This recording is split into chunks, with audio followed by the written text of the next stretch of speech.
بسم الله الرحمن الرحيم. الحمد لله رب العالمين، والصلاة والسلام على أشرف الأنبياء والمرسلين وعلى آله الطاهرين وأصحابه الطيبين ومن تبعهم بإحسان إلى يوم الدين. أما بعد. عزیز القدر بھائی اور دوستو، کتاب عمدۃ الاحکام کے 8 ابواب ہم پڑھ چکے ہیں، جن میں مختلف مسائل ہم نے قرآن اور حدیث کی روشنی میں پڑھے۔ آج ہم اس کتاب کا باب نمبر 9 شروع کر رہے ہیں، اور یہ باب ہے باب فضل الجماعت و وجوبها، کہ نماز با جماعت کی فضیلت اور اس کا وجوب۔ یعنی اس باب میں وہ احادیث ذکر کی جائیں گی کہ جو نماز با جماعت کی فضیلت بیان کرتی ہیں، اور وہ احادیث بیان کی جائیں گی جن سے یہ ثابت ہوتا ہے کہ نماز با جماعت پڑھنا واجب ہے۔ نماز با جماعت پڑھنا واجب ہے۔ یہ جو باب ہے، باب فضل صلاۃ الجماعہ و وجوبها، نماز با جماعت کی فضیلت کا بیان اور اس کے وجوب کا بیان۔ یعنی اس باب میں 2 چیزیں ہوں گی، ایک تو با جماعت نماز کی فضیلت کیا ہے، اور دوسرا با جماعت نماز پڑھنے کے وجوب کو بیان کیا جائے گا کہ با جماعت نماز پڑھنا واجب ہے۔ اور ابھی انشاءاللہ ہم ذکر کریں گے کہ با جماعت نماز پڑھنے کا جو شرعی حکم ہے اس میں اختلاف پایا جاتا ہے۔ کیا یہ فرض کفایہ ہے، یا یہ واجب ہے، یا یہ سنت مؤکدہ ہے با جماعت نماز پڑھنا؟ انشاءاللہ ہم دلائل ذکر کریں گے اپنے موقف کے لیے، لیکن یہ جو باب کے الفاظ ہیں وجوبها، ان الفاظ سے یہ ثابت ہوتا ہے کہ یہ جو اس کتاب کے مصنف ہیں عمدۃ الاحکام، اس کتاب کے مصنف کے نزدیک کم از کم یہی موقف ہے کہ با جماعت نماز پڑھنا واجب ہے، یعنی لازم ہے، ضروری ہے۔ اگر کوئی شخص دیدہ دانستہ اور جان بوجھ کر با جماعت نماز ترک کرے گا اور اکیلے ہی نماز پڑھ لے گا تو وہ واجب کا تارک ہو کر، واجب کو چھوڑ کر وہ اللہ کے نزدیک گناہگار ہوگا۔ اس کا فریضہ نماز تو ادا ہو جائے گا، لیکن واجب کو چھوڑ کر، واجب کیا ہے؟ با جماعت نماز پڑھنا، اس کو چھوڑ کر وہ اللہ کے نزدیک گناہگار ہوگا۔ ہم اس باب میں جو احادیث آ رہی ہیں ان کو ذکر کرتے ہیں، اور مصنف کا جو موقف ہے ہم اس کی بھی مزید کئی دلیلیں ذکر کریں گے، اور یہی ثابت کریں گے کہ با جماعت نماز پڑھنا واجب ہے۔ پہلی حدیث عن عبداللہ بن عمر رضی اللہ عنہما ان رسول اللہ صلی اللہ علیہ وسلم قال صلاة الجماعة افضل من صلاة الفذ ب27 درجہ۔ یہاں میں ایک تنبیہ کر دوں کہ جب ہم حدیث پڑھتے ہیں، اس حدیث کے پورے درس میں شروع سے لے کر آخر تک رسول اللہ صلی اللہ علیہ وسلم کا لفظ آپ کئی بار سنتے ہیں، تو جب بھی آپ رسول اللہ صلی اللہ علیہ وسلم کا لفظ سنیں تو اس کے ساتھ ہر مرتبہ درود شریف ضرور پڑھنا چاہیے۔ میرے بھائیو، یہ درود شریف پڑھ کر آپ مفت میں نیکیاں کما سکتے ہیں۔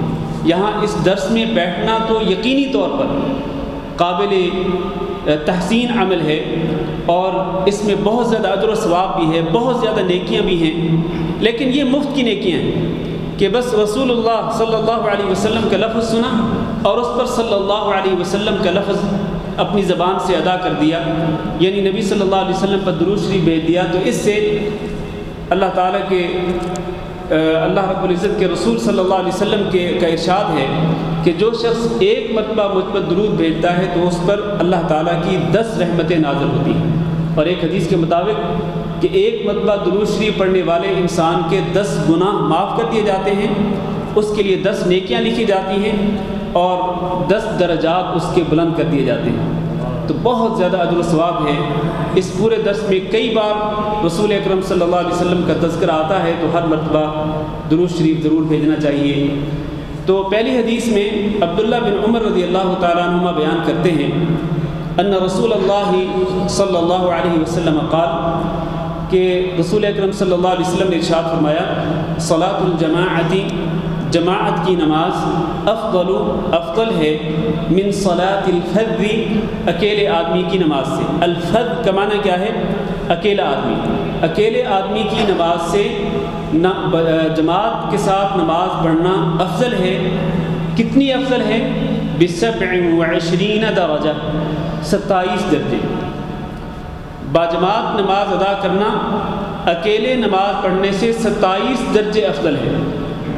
گویا اس کا معنی یہ ہے کہ ایک شخص اگر ایک نماز اکیلا پڑھتا ہے، وہ جماعت کے ساتھ ادا نہیں کرتا، اور دوسرا شخص اسی کے ایک بھائی اسی نماز کو جماعت کے ساتھ ادا کرتا ہے، تو اس شخص کو جس نے جماعت کے ساتھ نماز ادا کی، اس کو اکیلے نماز پڑھنے والے شخص کی نسبت 27 درجے 27 گنا زیادہ ثواب ملے گا۔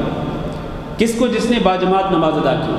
اور اس حدیث میں ایک بہت ہی اہم اور بڑا ہی لطیف نقطہ ہے، بڑا اہم مسئلہ ہے، وہ یہ ہے کہ جو شخص اکیلے نماز پڑھے اس کی نماز ہو جائے گی، اور جو شخص باجماعت نماز ادا کرے اس کی نہ صرف نماز ادا ہوگی بلکہ اس کی نسبت اس کو 27 گنا زیادہ فضیلت بھی حاصل ہوگی۔ تو معنی یہ ہے کہ اکیلا جو شخص نماز ادا کرے گا اس کی نماز تو ہو جائے گی، اس میں کوئی شک نہیں ہے، لیکن اگر وہ جماعت کے ساتھ نماز ادا کرتا تو یقینی طور پر اس کو 27 گنا زیادہ اجر و ثواب ملتا۔ گویا وہ محروم ہے، جو شخص اکیلے نماز پڑھتا ہے وہ شخص محروم ہے کس سے؟ 27 درجے زیادہ ثواب حاصل کرنے کی جو فضیلت ہے اس سے وہ شخص محروم ہو گیا، لیکن اس کی نماز ادا ہو جائے گی۔ اس پر ہم انشاءاللہ بعد میں بات کرتے ہیں۔ اب اگلی حدیث عن ابی ہریرہ رضی اللہ عنہ قال قال رسول اللہ صلی اللہ علیہ وسلم صلاة الرجل في الجماعة تضاعف على صلاته في بيته وفي سوقه 25 ضعفا۔ حضرت ابو ہریرہ رضی اللہ تعالیٰ عنہ سے روایت ہے، انہوں نے کہا کہ رسول اللہ صلی اللہ علیہ وسلم نے ارشاد فرمایا صلاۃ الرجل فی الجماعہ، ایک آدمی کی نماز جو وہ باجماعت ادا کرے تضاعف، کئی گنا بڑھا دی جاتی ہے، علی صلاتہ، اس کی اس نماز پر، فی بیتہ، جو وہ گھر میں پڑھتا ہے، وفی سوقہ، اور جو وہ بازار میں ادا کرتا ہے۔ باجماعت آدمی کی وہ نماز جو وہ باجماعت ادا کرے اس کا اجر و ثواب کئی گنا بڑھا دیا جاتا ہے اس کی اس نماز پر کہ جس کو وہ اکیلے گھر میں ادا کرے یا بازار میں ادا کرے۔ کتنے گنا اس کی نماز بڑھا دی جاتی ہے؟ باجماعت نماز 25 ضعفا، 25 گنا زیادہ، 25 گنا اس کا ثواب بڑھا دیا جاتا ہے۔ اب یہاں پر آپ نے پہلی حدیث بھی سنی جس میں 27 درجے زیادہ اجر و ثواب بیان کیا گیا ہے باجماعت نماز کے لیے، اور یہ جو دوسری حدیث ہے اس میں 25 درجے زیادہ اجر و ثواب بیان کیا گیا ہے اس آدمی کی نماز کے لیے کہ جو وہ باجماعت ادا کرے۔ تو ان دونوں حدیثوں میں ظاہری طور پر یوں لگتا ہے کہ جیسے ان دونوں حدیثوں میں تعارض ہے، ان دونوں حدیثوں میں ٹکراؤ ہے کہ ایک حدیث میں 27 درجے کا ذکر ہے اور دوسری حدیث میں 25 درجے کا ذکر ہے۔ تو پھر یہ کس طرح یہ فرق کیوں آ رہا ہے، جبکہ رسول اکرم صلی اللہ علیہ وسلم کی احادیث مبارکہ جو ہیں وہ اس طرح کے فرق سے اور اس طرح کے اختلاف سے پاک ہیں، اس طرح کے اختلاف سے پاک ہیں کہ آپ صلی اللہ علیہ وسلم ایک جگہ پہ ایک بات کہیں اور دوسری جگہ پہ اس کے الٹ کہیں یا اس سے مختلف کہیں، کوئی ڈیفرنٹ بات کر دیں۔ یہ کس طرح ہو سکتا ہے؟ یعنی نبی کے شایع نشان نہیں ہے یہ بات کہ ایک موقع پر ایک بات بیان کریں اور دوسرے موقع پر دوسری بات بیان کریں۔ تو اس پہلی حدیث میں رسول اکرم صلی اللہ علیہ وسلم یہ بیان فرماتے ہیں کہ باجماعت نماز اکیلے آدمی کی نماز سے 27 درجے افضل ہے، جبکہ اس حدیث سے دوسری حدیث سے یہ معلوم ہوتا ہے کہ باجماعت نماز جو ہے وہ اکیلے آدمی کی نماز سے 25 گنا زیادہ اجر و ثواب والی ہوتی ہے۔ تو اس کا جواب کیا ہے؟ یہ فرق کیوں آ رہا ہے؟ اس کا جواب یہ ہے، بعض علماء نے اس کا جواب یہ دیا ہے کہ شاید رسول اکرم صلی اللہ علیہ وسلم نے پہلے یہ بیان کیا تھا کہ باجماعت نماز کا اجر و ثواب 25 گنا بڑھ جاتا ہے اکیلے نماز پڑھنے کی نسبت۔ شاید پہلے آپ نے اسی طرح خبر دی ہوگی، لیکن اللہ رب العزت نے وحی کے ذریعے آپ صلی اللہ علیہ وسلم کو آگاہ کر دیا کہ نہیں، 25 درجے ہی نہیں بلکہ میں اپنے فضل و کرم سے 27 گنا اجر و ثواب بڑھا دیتا ہوں باجماعت نماز کے لیے۔ تو ہو سکتا ہے کہ آپ صلی اللہ علیہ وسلم نے پہلے اس طرح سے کہا ہو 25 گنا زیادہ، اور پھر بعد میں اللہ تعالیٰ نے وحی کے ذریعے تصحیح کر دی ہو آپ صلی اللہ علیہ وسلم کی کہ نہیں 25 گنا نہیں بلکہ 27 گنا اس کا اجر و ثواب بڑھ جاتا ہے باجماعت نماز پڑھنے کا۔ یہ ایک جواب دیا بعض علماء نے، لیکن یہ جواب درست نہیں ہے۔ اصل بات کیا ہے؟ اصل بات یہ ہے کہ بعض اوقات ایک شخص باجماعت نماز ادا کرتا ہے اور اس کی نماز میں کوئی خلل رہ جاتا ہے، لہٰذا اس کے خلل کی وجہ سے باجماعت نماز ادا کرنے کا اس کو پورا ثواب نہیں ملتا۔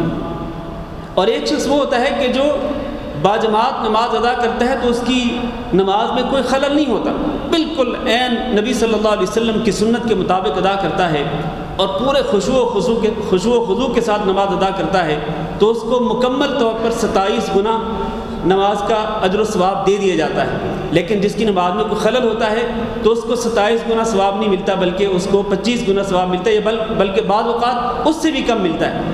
اس کو سمجھنے کے لیے آپ 2 مثالیں سامنے رکھیں۔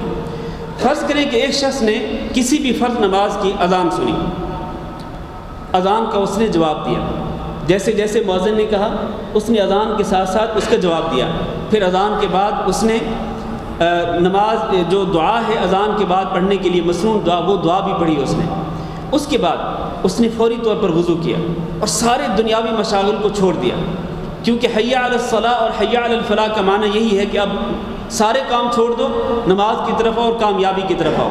اس نے اللہ تعالیٰ کی طرف سے اس ندا کو اور اس اعلان کو سنتے ہی فوراً سارے دنیاوی کام چھوڑ دیے اور نماز کی تیاری میں لگ گیا، وضو کیا، اور پھر وضو کے بعد اس نے دعا بھی پڑھی، مکمل اچھی طرح سے وضو کیا اور دعا پڑھی۔ اس کے بعد پھر وہ مسجد کی طرف چل کر آیا، اور مسجد کی طرف آتے ہوئے بھی پوری توجہ کے ساتھ کہ مجھے اللہ تعالیٰ کے سامنے کھڑے ہونا ہے، دنیاوی مشاغل اپنے ذہن سے بالکل جھٹک دیتا ہے، نکال دیتا ہے، اور صرف اللہ کی طرف متوجہ ہو کر کہ اللہ کے گھر کی طرف جا رہا ہوں۔ اور پھر وہ اللہ کا ذکر کرتے ہوئے مسجد کی طرف آئے، سبحان اللہ، الحمدللہ، اللہ اکبر، اور مزید کئی اذکار دعائیں کرتے ہوئے مسجد کی طرف آئے، مسجد میں داخل ہو، اور پھر مسجد میں داخل ہونے کے آداب کا وہ خیال رکھے، پہلے دائیں پاؤں پھر بایاں پاؤں، اور وہ دعا جو ہے مسجد میں داخل ہونے کی وہ دعا پڑھے، پھر مسجد میں داخل ہوا پورے اطمینان کے ساتھ، کوئی جلدی نہیں، کیونکہ ابھی اس کو پتہ ہے کہ جماعت کھڑی ہونے میں ابھی 15-20 منٹ باقی ہیں، تو وہ پورے اطمینان کے ساتھ مسجد میں داخل ہوتا ہے، اور پھر وہ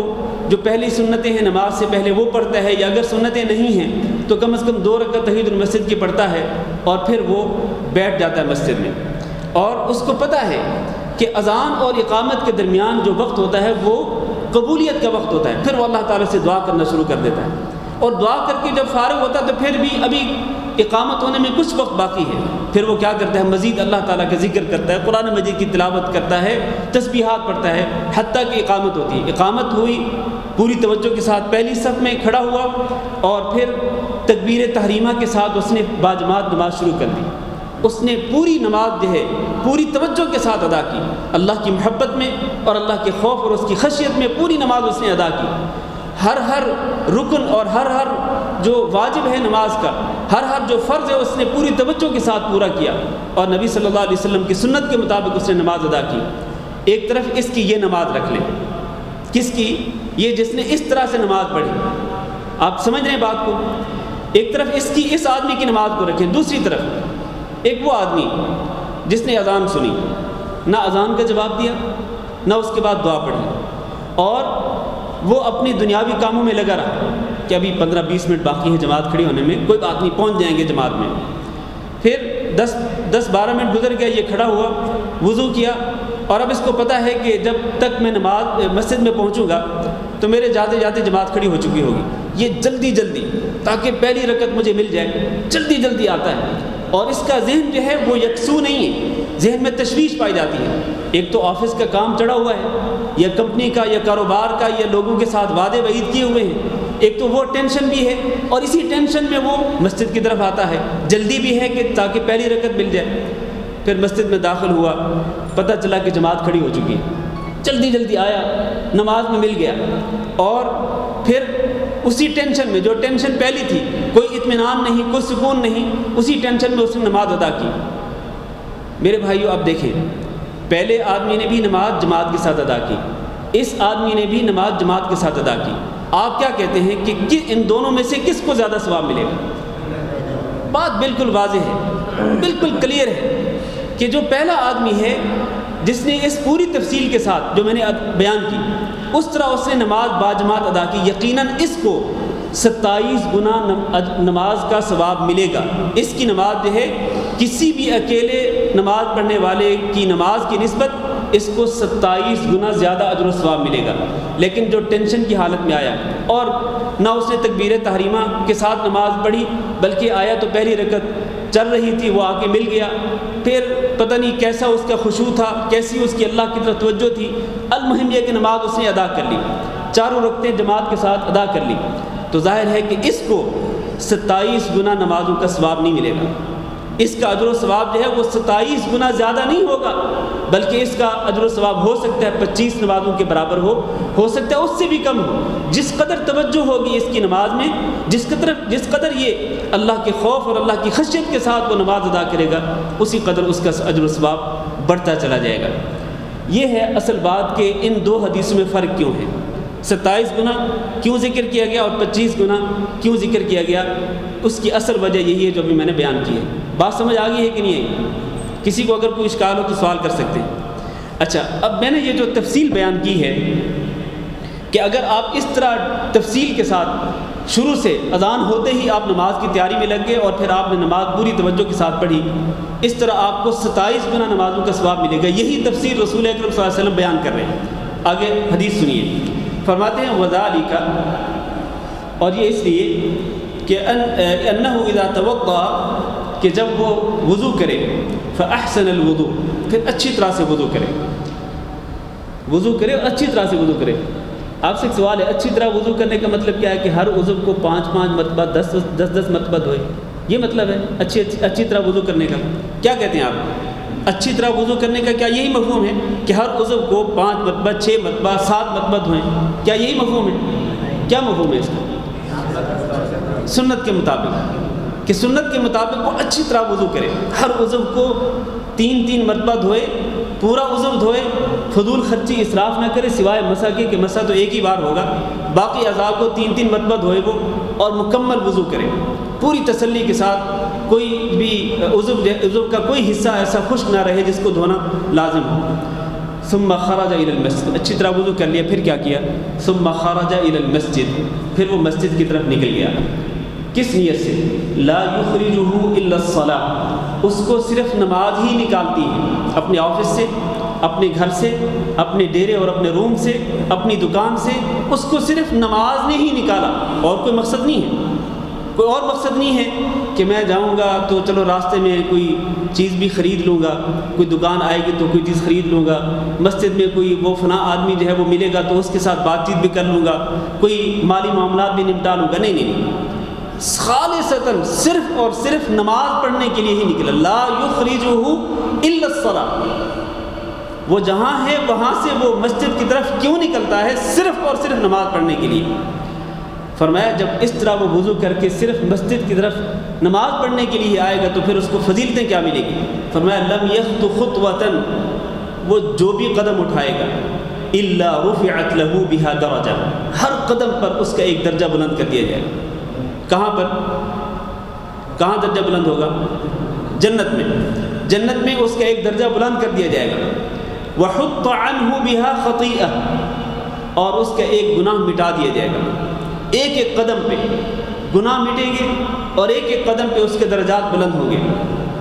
پھر کیا ہوگا؟ جب وہ آ کے نماز پڑھ لے گا، فَإِذَا صَلَّى، جب وہ نماز پڑھ لے گا، لَمْ تَزَلِ الْمَلَائِكَةُ تُصَلِّ عَلَيْهِ، تو فرشتے برابر اس کے لیے مغفرت کی دعا کرتے رہیں گے ما دام فی مصلی، جب تک وہ اپنی جائے نماز پہ رہے گا۔ اس کو نوٹ کیجئے گا ذرا، جب تک وہ اپنی جائے نماز پہ رہے گا فرشتے برابر اس کے لیے مغفرت کی دعا کرتے رہیں گے۔ دعا ان کی کیا ہوگی؟ فرشتے کہیں گے اللہم صلی علیہ، اے اللہ اس کی اپنے فرشتوں کے پاس اس کی اور تعریف کر، کیونکہ اللہ تعالیٰ اپنے نیک بندوں پر فخر کرتا ہے، اپنے نیک بندوں کے اللہ تعالیٰ تعریف بیان کرتا ہے۔ تو فرشتے کہتے ہیں اللہم صلی علیہ، اے اللہ اس کی اور زیادہ ثنا فرما، اس کی اور زیادہ تعریف فرما اپنے فرشتوں کے پاس۔ کس کی؟ جس نے اس طرح اچھی طرح وضو کیا، نماز پوری توجہ کے ساتھ ادا کی، اور پھر اپنے مصلی پہ اپنی جائے نماز پہ بیٹھا ہوا ہے، اللہ کا ذکر کر رہا ہے، ادھر سے فرشتے اس کے لیے دعا کر رہے ہیں اللہم صلی علیہ، اے اللہ اس کی ثنا فرما، اس کی تعریف فرما اپنے فرشتوں کے سامنے۔ دوسرا اللہم اغفر لہ، اے اللہ اس کے گناہوں کو معاف کر دے۔ اللہم ارحمہ، اے اللہ اس کی حالت میں رحم فرما۔ ولا یزال فی صلاۃ، نوٹ کیجیے الفاظ ذرا، ولا یزال فی صلاۃ، اور یہ آدمی برابر نماز ہی کی حالت میں رہے گا منتظر الصلاۃ، جب تک یہ نماز کے انتظار میں بیٹھا رہے گا، جب تک یہ نماز کے انتظار میں بیٹھا رہے گا یہ اللہ تعالیٰ کے نزدیک ایسے جیسے ہی نماز پڑھ رہا ہے۔ یعنی اگر ایک نماز سے فارغ ہونے کے بعد یہ دوسری نماز کے انتظار میں بیٹھا ہے تو جب تک یہ بیٹھا رہے گا نماز کے انتظار میں، حالانکہ نماز پڑھ نہیں رہا، انتظار میں بیٹھا ہے، لیکن اللہ تعالیٰ کے نزدیک یہ ایسے سمجھا جائے گا جیسے یہ نماز پڑھ رہا ہے۔ کتنا اجر و ثواب ہے میرے عزیز بھائیوں۔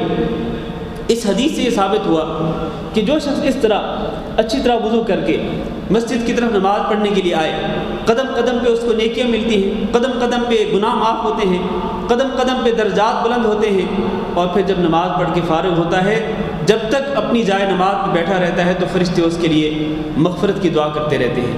اس طرح 25 گنا یا 27 گنا، بلکہ یہ بھی ہو سکتا ہے کہ اللہ تعالیٰ اس سے بھی زیادہ اجر و ثواب عطا کرے۔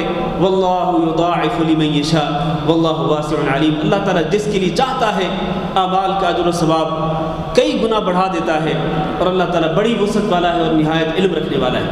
اللہ تعالیٰ کے یہاں کوئی کمی نہیں اجر و ثواب کی، اللہ جس قدر کسی کے اجر و ثواب کو بڑھانا چاہے بڑھا سکتا ہے، اللہ کے لیے کوئی کمی نہیں، اس کے خزانوں میں کوئی کمی نہیں۔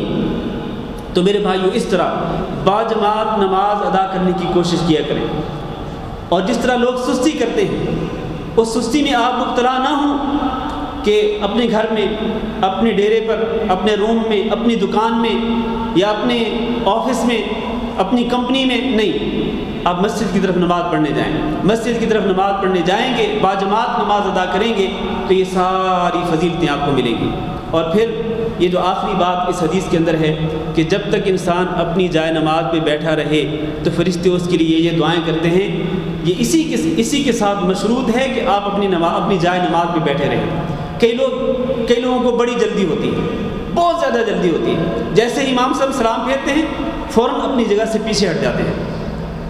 وہ کئی لوگوں کو تو ویسے اللہ معاف کرے، کئی لوگ تو بیمار ہوتے ہیں، بیچارے بیٹھ نہیں سکتے ہیں وہ تشہد کی حالت میں، اور کئی لوگ ویسے بے چین ہوتے ہیں، ان کو جلدی ہوتی ہے، وہ جس کو کہتے ہیں نا وہ چوکڑی مار کے بیٹھنا ہوتا ہے، جی اس کو اس طرح تسلی نہیں ہو رہی ہوتی ہے تو فوراً اپنی جگہ چھوڑ کے پیچھے ہٹ جاتے ہیں۔ جیسے ہی اپنی جگہ چھوڑ کے پیچھے ہٹیں گے بغیر کسی عذر کے تو فرشتوں کی ان دعاؤں سے آپ محروم ہو جائیں گے، اور یہ بہت بڑی محرومی ہے۔ لہٰذا فرشتوں کی ان دعاؤں کو حاصل کرنے کے لیے اپنی جگہ پہ ہی بیٹھے رہیں جہاں تک ممکن ہو سکے۔ ہاں اگر مجبور ہیں آپ اور آپ نہیں بیٹھ سکتے ہیں تو پھر کوئی حرج نہیں۔ اگلی حدیث عن ابی ہریرہ رضی اللہ عنہ قال قال رسول اللہ صلی اللہ علیہ وسلم ان اثقل الصلاة على المنافقین صلاة العشاء وصلاة الفجر ولو يعلمون ما فيهما لأتوهما ولو حبوا ولقد هممت أن آمر بالصلاة فتقام ثم آمر رجلا فيصلي بالناس ثم أنطلق معي برجال معهم حزم من حطب إلى قوم لا يشهدون الصلاة فأحرق عليهم بيوتهم بالنار۔ ابو ہریرہ رضی اللہ تعالیٰ عنہ سے روایت ہے، انہوں نے کہا کہ رسول اکرم صلی اللہ علیہ وسلم نے ارشاد فرمایا ان اثقل الصلاة علی المنافقین، کہ منافقوں پر سب سے زیادہ بھاری نماز کون سی نماز ہوتی ہے؟ صلاۃ العشاء، ایک تو عشاء کی نماز، وہ صلاۃ الفجر اور دوسری فجر کی نماز۔ یہ دو نمازیں منافقوں کے لیے سب سے زیادہ بھاری ہوتی ہیں۔ اور یہاں ایک علمی فائدہ یہ ہے آپ حضرات کے لیے کہ یہ جو لفظ ہے نا ان اثقل، سب سے زیادہ بھاری، اس کا معنی یہ ہے کہ نمازیں ساری کی ساری بھاری ہوتی ہیں منافقوں کے لیے، ساری کی ساری نمازیں بھاری ہوتی ہیں، چاہے ظہر ہو، عصر ہو، مغرب ہو، عشاء ہو، ہر نماز بھاری ہے۔ لیکن سب سے زیادہ بھاری نمازیں، پانچوں نمازوں میں سے سب سے زیادہ بھاری نماز وہ کون سی ہے؟ وہ یہ عشاء کی نماز اور فجر کی نماز۔ تو یہ نمازیں بھاری ہوتی ہیں منافقوں پر، لیکن سچے مومن آپ جیسے اہل ایمان جو ہیں ان پر نمازیں بھاری نہیں ہوتی ہیں۔ اللہ نے قرآن اسی سورۃ البقرہ میں، آپ کو یاد ہوگا ہم نے سورۃ البقرہ کے شروع میں پڑھا تھا کہ وَإِنَّهَا لَكَبِيرَةٌ إِلَّا عَلَى الْخَاشِعِينَ، کہ یہ جو نماز ہے یہ بہت بھاری ہوتی ہے، إِلَّا عَلَى الْخَاشِعِينَ، ہاں ان لوگوں پر بھاری نہیں ہوتی جو کہ اللہ تعالیٰ سے ڈرنے والے ہوتے ہیں۔ الَّذِينَ يَظُنُّونَ أَنَّهُمْ مُلَاقُو رَبِّهِمْ، جن کو یہ یقین ہوتا ہے کہ وہ اللہ تعالیٰ سے ملنے والے ہیں، اپنے رب سے ان کی ملاقات ہونے والی ہے، وَأَنَّهُمْ إِلَيْهِ رَاجِعُونَ، اور وہ اللہ تعالیٰ کی طرف لوٹ کر جانے والے ہیں۔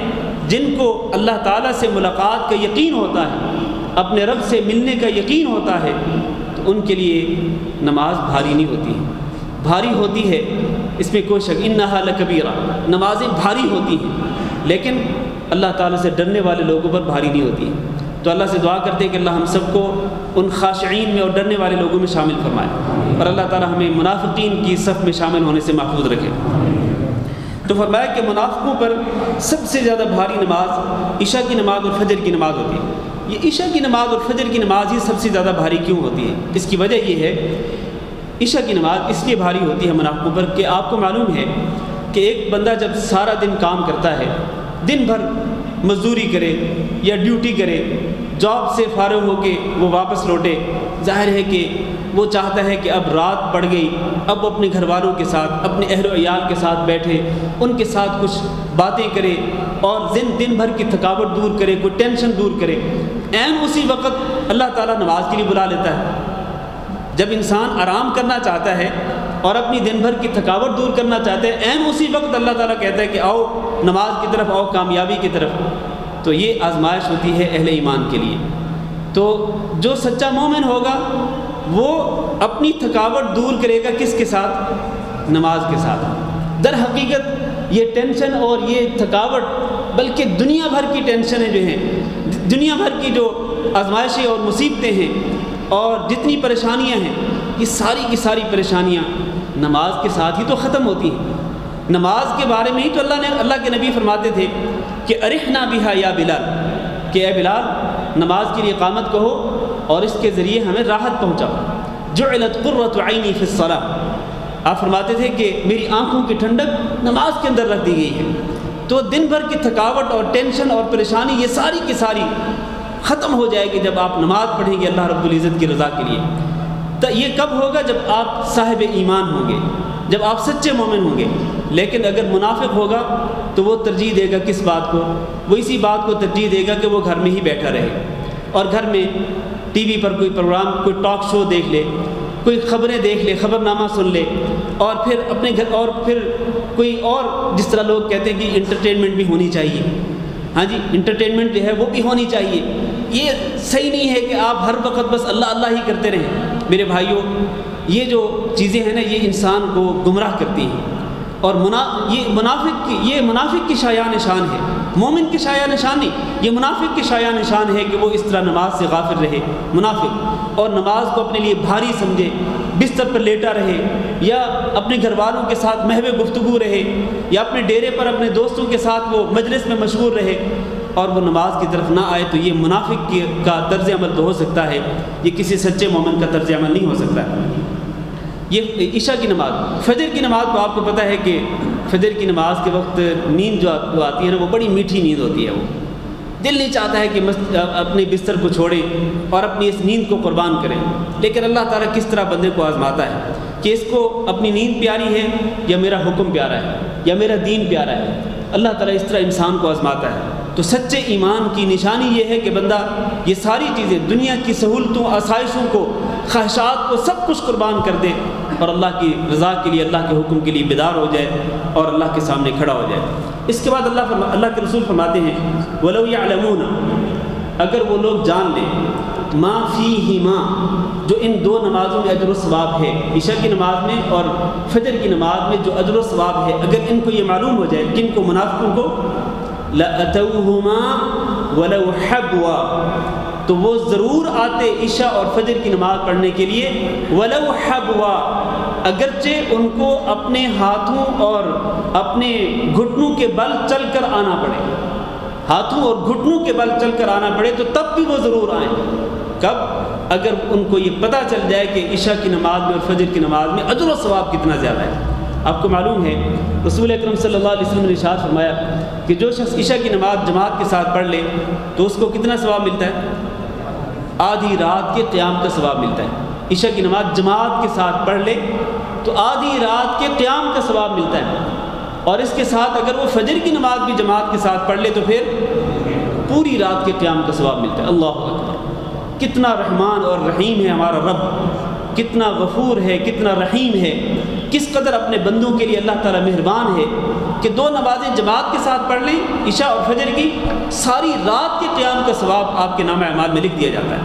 اس لیے اللہ کے نبی فرماتے ہیں کہ اگر ان منافقوں کو جن پر یہ عشاء اور فجر کی نمازیں بھاری ہیں، اگر ان کو پتہ چل جائے کہ ان دو نمازوں میں کتنا اجر و ثواب ہے اور پھر ان کو اپنے ہاتھوں اور گھٹنوں کے بل چل کر آنا پڑے، یعنی اگر یہ صحیح سالم نہ ہوں اور اپنے پاؤں پر کھڑے ہو کے چل کر نہ آ سکتے ہوں، لیکن ہاتھوں اور گھٹنوں کے بل چل کر یہ آ سکتے ہوں تو یہ ضرور آئیں گے یہ اجر و ثواب کے حصول کے لیے، جو کہ عشاء کی نماز اور فجر کی نماز ہے۔ اس کے بعد اللہ کے رسول فرماتے ہیں وَلَقَدْ هَمَمْتُ، اور میں نے ارادہ کیا، ان آمر بالصلاۃ، کہ میں نماز کھڑی ہونے کا حکم دوں، فتقام، پھر نماز کو کھڑا کر دیا جائے، یعنی نماز کی اقامت ہو جائے، ثم آمر رجلا، پھر میں ایک آدمی کو حکم دوں، فیصلی بالناس، پھر وہ لوگوں کو نماز پڑھائے۔ میرا یہ دل چاہتا ہے کہ میں نماز کھڑی ہونے کا، نماز اقامت ہونے کا حکم دوں اور پھر کسی کو حکم دوں، نمازیوں میں سے کسی کو حکم دوں کہ وہ نماز پڑھائے، پھر میں خود کیا کروں، ثم انطلق معی برجال، پھر میں چلا جاؤں اپنے ساتھ کچھ لوگوں کو لے کر۔ وہ لوگ کون ہوں گے؟ ان کے ساتھ کیا ہوگا؟ معہم حزم من حطب، ان کے ساتھ ایندھن کی گٹھڑیاں ہوں گی، ایندھن کی گٹھڑیاں بھری ہوں گی۔ ایندھن چاہے وہ لکڑی کا ایندھن ہو یا کسی اور چیز کا ایندھن ہو، ایندھن کی گٹھڑیاں اٹھائے ہوئے کچھ لوگ میرے ساتھ ہوں، اور پھر ہم سب کہاں چلے جائیں؟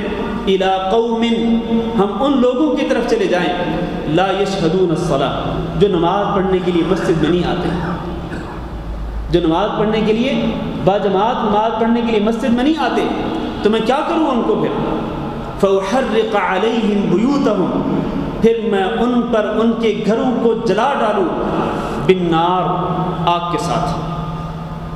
یعنی نبی صلی اللہ علیہ وسلم فرماتے ہیں کہ میرا دل چاہتا ہے کہ کوئی ایسی نماز ہو کہ جس کی اقامت ہو جائے، پھر میں کسی بندے کو حکم دوں کہ وہ نماز پڑھا دے، اور میں خود کیا کروں، چند ایک لوگوں کو لے کر کے جن کے ساتھ یہ ایندھن کی گٹھڑیاں بھی ہوں، ان کو لے کر کے میں ان لوگوں کے پاس چلا جاؤں کہ جو گھروں میں بیٹھے ہوئے ہیں اور نماز پڑھنے کے لیے نہیں آئے، تو میرا دل چاہتا ہے کہ میں وہ ایندھن کی گٹھڑیوں کے ساتھ جا کے ان کے گھروں کو آگ لگا دوں اور ان کو آگ کے ساتھ جلا دوں۔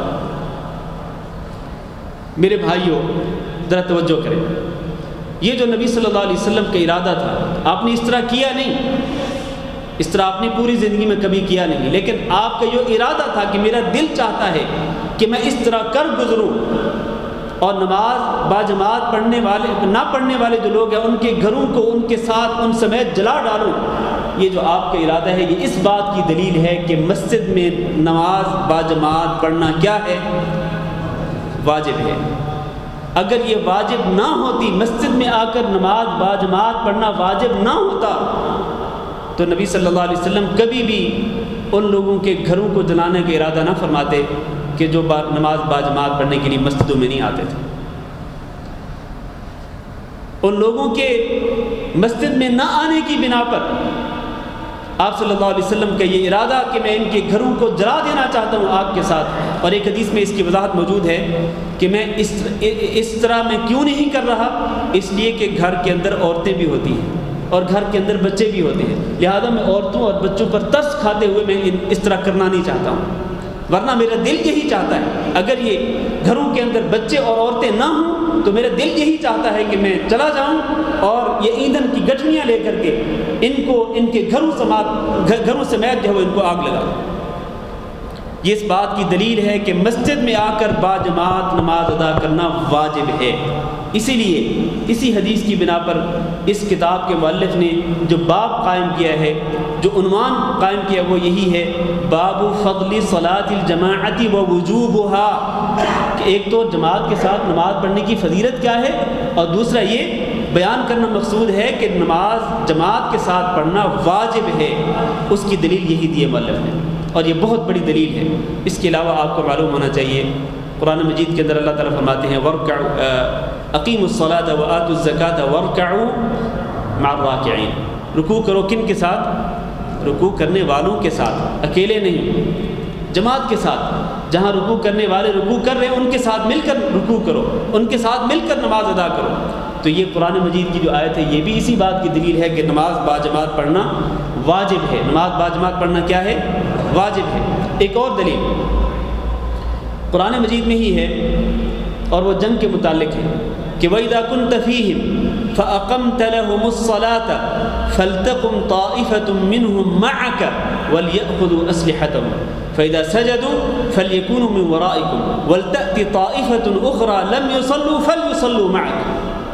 یہ کیا ہے؟ یہ اللہ تعالیٰ فرماتے ہیں کہ جب آپ جنگ کی حالت میں ہوں، میدان جنگ میں آپ دشمنوں کے خلاف برسرے پیکار ہیں اور ان کے ساتھ گتھم گتھا ہیں، آپ کی جنگ چل رہی ہے، آپ کی جنگ کافروں کے ساتھ چل رہی ہے، اسی حالت میں جب نماز کا ٹائم ہو جائے تو پھر آپ کیا کریں؟ فَلْتَقُمْ طَائِفَةٌ مِّنْهُمْ مَعَكَ، تو صحابہ کرام میں سے کچھ لوگ آپ کے ساتھ کھڑے ہو جائیں اور آپ ان کی امامت کرائیں۔ وَلْيَأْخُذُوا أَسْلِحَتَهُمْ، اور کچھ لوگ جو ہیں وہ اپنا اسلحہ لے کر کے کھڑے رہیں، دشمنوں کے سامنے وہ کھڑے رہیں اور آپ کی حفاظت کرتے رہیں، آپ کا دفاع کرتے رہیں۔ پھر یہ گروہ جو کہ آپ کے ساتھ نماز جس نے جماعت کے ساتھ شروع کی، یہ ایک رکعت پڑھے اور ایک رکعت پڑھ کے چلا جائے اور دوسری رکعت جا کے وہ خود مکمل کر لیں، اور پھر وہ گروہ جو کہ اسلحہ جس نے اٹھایا ہوا ہے وہ آئے اور وہ آ کے دوسری رکعت رسول اکرم صلی اللہ علیہ وسلم کے ساتھ جماعت کے ساتھ ادا کریں۔ میرے بھائیوں، حالت جنگ میں جب اللہ تعالیٰ نے یہ حکم دیا ہے کہ آپ جماعت کے ساتھ نماز ادا کریں اور اس طرح ٹولیوں میں تقسیم ہو کر کے ایک گروہ آپ کے ساتھ جماعت کے ساتھ نماز پڑھے اور ایک گروہ آپ کی نگرانی کرے، آپ پر پہرا دے، یہ کس بات کی دلیل ہے؟ یہ اسی بات کی دلیل ہے کہ نماز باجماعت پڑھنا کیا ہے؟ واجب ہے۔ اگر واجب نہ ہوتی، جماعت کے ساتھ نماز ادا کرنا اگر واجب نہ ہوتا تو اللہ تعالیٰ کم از کم اتنی کنسیشن تو دے سکتے تھے، اتنی رعایت تو اللہ تعالیٰ دے دیتے کہ چلو کوئی بات نہیں، میدان جنگ میں ہے نا آپ، کوئی بات نہیں، جس کو جس طرح ممکن ہے وہ اسی طرح نماز پڑھ لے، سواری پر نیچے اتر کر جس طرح کوئی شخص جس طرح بھی نماز پڑھ سکتا ہے پڑھ لے۔ لیکن اللہ تعالیٰ نے اتنی بھی کنسیشن نہیں دی، اتنی رعایت بھی اللہ تعالیٰ نے نہیں رکھی میدان جنگ میں بھی۔ اور آج ہم لوگ اپنے گھروں میں بیٹھے ہوتے ہیں، آفس میں، اپنے روم میں، اپنی کمپنی میں بیٹھے ہوتے ہیں، منادی ندا دیتا ہے، حی علی الصلاح حی علی الفلاح پکارتا ہے، پھر بھی ہم اپنے کاموں میں لگے رہتے ہیں اور یہی دل میں ہوتا ہے کہ یار کوئی بات نہیں، نماز بعد میں پڑھ لیں گے، گھر میں جا کے پڑھ لیں گے یا 1 گھنٹہ بعد پڑھ لیں گے، نماز کا بڑا کھلا ٹائم ہے۔ میرے بھائیوں، جب رسول اکرم صلی اللہ علیہ وسلم کو اللہ تعالیٰ نے اور آپ کے صحابہ کرام کو اللہ تعالیٰ نے اجازت نہیں دی کہ آپ جنگ کے میدان میں بھی اکیلے نہیں پڑھ سکتے نماز، بلکہ جماعت کے ساتھ نماز پڑھنا ضروری ہے، تو اسی طرح میرے بھائیوں میرے اور آپ کے لیے بھی یہی حکم ہے کہ ہم عام حالات میں بھی ہم جماعت کے ساتھ ہی نماز ادا کریں۔ اور آخری دلیل اس بات کی کہ نماز جماعت کے ساتھ پڑھنا واجب، اس کی ایک اور دلیل وہ نبینا صحابی کی حدیث جو آیا تھا، اور وہ صحابی تھے، ان کا نام کیا تھا؟ حضرت عبداللہ بن ام مکتوم رضی اللہ تعالیٰ عنہ، یہ صحابی تھے، نبینا صحابی۔ تو عبداللہ بن ام مکتوم رضی اللہ تعالیٰ عنہ جو ہیں وہ آئے نبی صلی اللہ علیہ وسلم کے پاس اور آ کر کہنے لگے، اللہ کے رسول صلی اللہ علیہ وسلم، میں نابینا ہوں اور میرا گھر مسجد سے بہت دور ہے۔ ایک تو یہ 2 وجوہات، میں نابینا ہوں، میرا گھر مسجد سے دور ہے۔ تیسرا سبب یہ ہے کہ گھر سے یہاں مسجد میں لانے والا میرے پاس کوئی بندہ ہے نہیں کہ جو مسجد میرا ہاتھ پکڑ کر کے مجھے مسجد میں لائے اور پھر واپس مجھے لٹا دے، ایسا کوئی بندہ بھی نہیں ہے۔ یہ 3 اسباب ہیں۔ چوتھا سبب یہ کہ یہ جو راستہ ہے نا مدینہ، یہ جو میرے گھر سے لے کر مسجد تک کا جو راستہ ہے یہ بڑا دشوار گزار ہے، اس میں گھاٹیاں بھی ہیں، وادیاں بھی ہیں، تو میں اس طرح نابینا بھی ہوں تو اس طرح چل کے آ نہیں سکتا ہوں۔ 5واں سبب یہ کہنے لگے کہ آپ کو پتہ ہے کہ مدینہ منورہ میں یہ سانپ اور یہ بچھو وغیرہ ہوتے ہیں، خاص طور پر رات کو رات کے اندھیرے میں، تو یہ میرے لیے بڑا خطرناک ہے۔ کتنے اسباب، کتنے عذر بیان کیے، تو عذر بیان کر کے کہنے لگے یہ صحابی کہ اللہ کے رسول مجھے اجازت دے دیں کہ میں نماز گھر میں پڑھ لیا کروں۔ رسول اکرم صلی اللہ علیہ وسلم نے پہلے اجازت دے دی کہ ٹھیک ہے کوئی بات نہیں۔ ابھی وہ اٹھ کے گئے ہی تھے کہ فوراً بلا لیا اور آپ نے فرمایا کیا تم حی علی الصلاۃ اور حی علی الفلاح کی آواز سنتے ہو؟ کہا سنتا ہوں۔ فرمایا فاجب، پھر آپ پر واجب ہے کہ آپ مسجد میں آ کر نماز پڑھیں۔ یہ نابینا صحابی جس کے پاس اتنے عذر تھے، اللہ کے رسول نے اس کو بھی اجازت نہیں دی گھر میں نماز پڑھ، اکیلے نماز پڑھنے کی اجازت نہیں دی، بلکہ جماعت کے ساتھ نماز پڑھنے کا حکم دیا اگر وہ اذان کی آواز سنتے تھے تو۔ میرے بھائیو، آج ہم جہاں کہیں بھی ہوتے ہیں ہمارے کانوں میں اذان کی آواز پڑتی ہے، تو جب اس صحابی کو، نابینا صحابی کو اتنے عذر ہونے کے باوجود اجازت نہیں ملی اکیلے نماز پڑھنے کی، تو پھر ہمارے لیے کہاں اجازت ہو سکتی ہے؟ ہمارے لیے بھی یہ واجب ہے کہ ہم باجماعت نماز ادا کریں۔ تو خلاصہ یہ ہے میرے بھائیوں کہ نماز باجماعت پڑھنا واجب ہے، اس کی فضیلت بہت زیادہ ہے جو ابھی آپ نے سنی ہے۔ اور اگر کوئی شخص بغیر کسی شرعی عذر کے اگر وہ اکیلے نماز پڑھ لے، باجماعت نماز ادا نہ کرے، جس طرح میں نے شروع میں کہا کہ اس کی نماز تو ادا ہو جائے گی، لیکن واجب کو چھوڑنے کی وجہ سے وہ یقیناً اللہ تعالیٰ کے ہاں گناہ گار ہوگا، اور یہ جتنی فضیلتیں ہیں باجماعت نماز پڑھنے کی، ان ساری فضیلتوں سے وہ محروم رہے گا۔ دعا ہے کہ اللہ تعالیٰ ہمیں باجماعت نماز پڑھنے کی توفیق عطا فرمائے، اور اللہ تعالیٰ ہمیں ہمیشہ نمازوں پر پابندی اختیار کرنے کی توفیق دے۔ استغفر اللہ لی ولکم انہ هو الغفور الرحیم۔ کسی بھائی کو تو سوال ہو تو کر سکتے ہیں۔ ہاں جی، میرا سوال یہ ہے کہ گھر میں 4 افراد بیٹھے اور نماز کا ٹائم ہوتا ہے تو مسجد میں جا کے جماعت میں پڑھنا تو واجب ہے، اگر وہ وہیں پہ جماعت کر کے اور جماعت پڑھ لیتے ہیں تو اس کا کیا؟ دیکھیں، اگر ہر گھر والے یہی سوچیں کہ ہم جماعت کا ثواب یہیں گھر میں بیٹھے بیٹھے حاصل کر لیں، اور ہر کمپنی اور ہر آفس والے لوگ یہی کہیں کہ کیوں مسجد میں جائیں، ادھر ہی جماعت بنا لیتے ہیں وضو کر کے، اکٹھے جماعت کے ساتھ ہی نماز پڑھنی ہے نا تو جماعت یہاں بنا لیتے ہیں۔ اگر سارے کے سارے لوگ یہی سوچیں تو پھر مسجدوں کا کیا بنے گا؟ کیا کہتے ہیں آپ؟ پھر یہ صرف امام صاحب اور مؤذن ہی نماز پڑھیں گے جماعت کے ساتھ، کوئی اور تو نہیں آئے گا؟ پھر میرے بھائیوں، مسجدیں اسی لیے تو بنائی گئی ہیں کہ ان مسجدوں کے اندر نمازیں با جماعت پڑھی جائیں، لہٰذا ہر مسلمان پر یہ بات لازم ہے کہ وہ مسجد میں آ کر نماز ادا کرے۔ با جماعت نماز گھر میں پڑھنا اگر اس طرح جائز ہوتا تو پھر مسجدیں نہ بنائی جاتی، اور اللہ تعالیٰ کا یہی حکم ہوتا کہ آپ اپنے گھروں میں ہی جماعت بنا لیا کریں، اپنے ڈیروں پر، اپنے آفس میں، اپنی دکان پر، اپنی کمپنی میں، جہاں چاہیں آپ نماز پڑھ لیں۔ لیکن مسجدیں بنائی اسی لیے گئی ہیں کہ با جماعت نماز مسجد میں آ کر ادا کی جائے۔ میرا خیال ٹائم ختم ہو چکا ہے، جزاکم اللہ خیر۔ سبحانک اللہم و بحمدک، اشہد ان لا الہ الا انت، استغفرک و اتوب الیک۔